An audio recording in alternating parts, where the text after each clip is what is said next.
Hey everybody, Captain Murphy here from piratesahoy.net.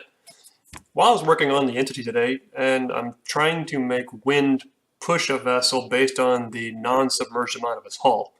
So I'm trying to make sure that the boat responds to wind like it's supposed to. If you my previous video covers applying force directly to the hull for direction, what I'm trying to do is also make sure that the hull itself has its own application of force based on how large the hull is out of the water.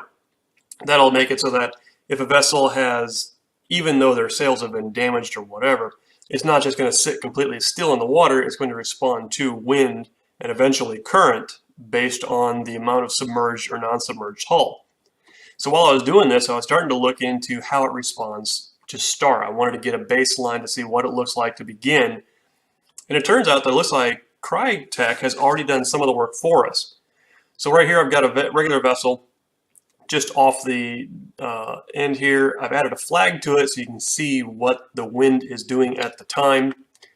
And I've kind of made it, I've probably got about I'd guess around a 12 or 14 knot wind that's going to be hitting it just about on the beam. Now if I turn physics on, you'll watch the flag immediately respond to the wind. And we're going to see that the vessel is also going to respond. And here's where we're starting at with our what's called a construction grid. Now if you watch that bowsprit, little by little, it's going to slowly turn off of the original inline axes. So it's no longer aligned to the first y-axis that it was, or first x-axis that it was put on. So it looks like wind already has some sort of an effect.